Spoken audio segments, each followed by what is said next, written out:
Hello everybody, my name is Derek, this is Emily, Jackie, and Matt. And our research question, as it's going to show right here, do students who live off campus know more about their recreational opportunities than students who live on campus? That was basically what we were looking for. And to find out the difference between the recreational facilities, we sent out a survey to 107 people. And the survey was to find out about where they go to recreate. And then we're trying to differentiate between off-campus and on-campus. So before that, we actually did research on it. We ended up getting 10 different articles and research. And first of all, we were looking to find out the student demographics of CMU and our students. And we wanted to match our sample population to the gender and on-campus, off-campus. So we did that. Second, we looked at the different constraints on people in recreation, mainly for young adults and students. And as you guys know, interpersonal and intrapersonal and structural. We just learned about that in class. And there it is. And we found out, which was kind of interesting, that females are significantly more constrained than males. We found that kind of interesting, and we wanted to look into that a little bit more and see if we could come up with the same conclusions that other people have had. And thirdly, we wanted to find out what recreation has, what kind of effects it has long-term more than short-term on people of our age and people that are going in. So as we have down here, if you guys can read that, if sedentary activity during this age period of our life, like you start a pattern like that, it's going to go on into your later adulthood. So nobody wants that. All right, and the methods that we used, as Derek said, we did survey 100. We actually surveyed 108 students, but we had to throw one survey out, so we had a 100% response rate. And what we found was we had 48 students living on campus with 59 students living off campus, and 43 of those being male and 64 of those being female. And that really represented well what Central had for their statistics. We also found that it worked better if we didn't want just rec students. We wanted more of a variety, and we wanted to make sure that we had a really good representation of on-campus students. So we handed our surveys out in dorms, classes, apartments, and downtown. And it was just a simple 11-question survey, close answer, check all that apply kind of thing, where we listed out all the facilities basically in Mount Pleasant, in the area of Mount Pleasant, that we could think of with another column for them to fill in. These are the findings and results.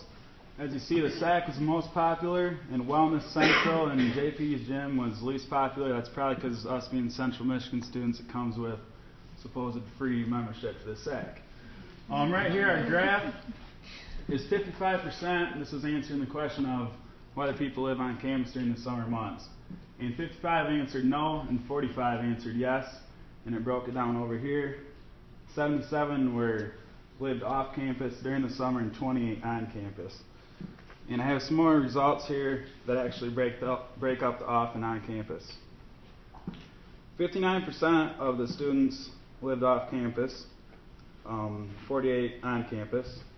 58% of the off campus students were female, as 42 were male. 62% female students lived on campus, while 38% were male.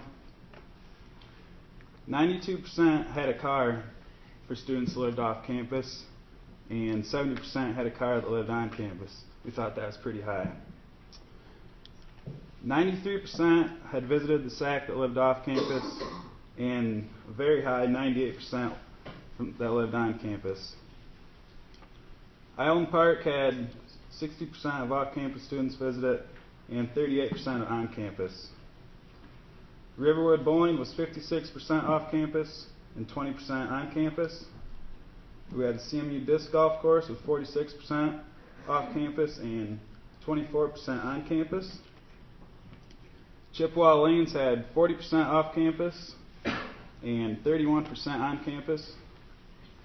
Deerfield Park had 33 off campus students and 25% on campus.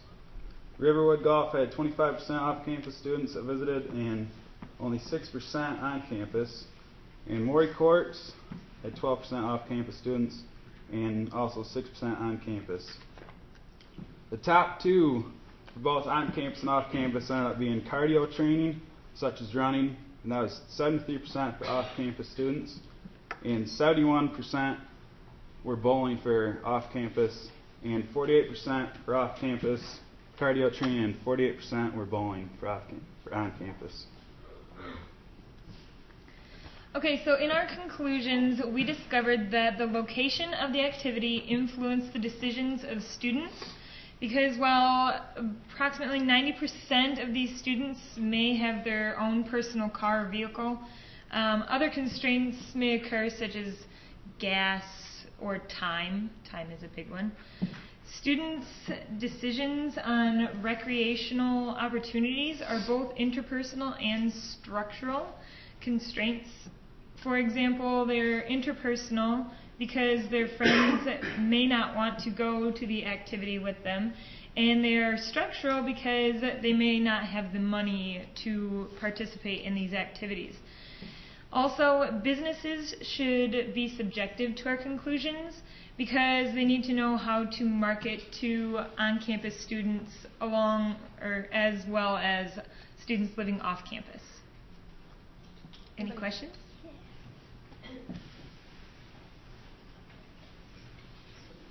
Yeah. How did you guys get 100% response rate? We handed our surveys out personally, so as many as we handed out is how many we got Went back. to dorms, classrooms, out front of our Just by apartment. stopping people. Yep. Yeah. Why were you interested in this topic? I don't know if I was that I think we were interested just because we've all been freshmen and sophomores, and then now as we're seniors, I feel like we know a lot more about the opportunities in the area of Mount Pleasant, not just on the campus. And that was kind of interesting to us on where that knowledge gap falls and when you move off campus, is that when you start to learn about those other opportunities? All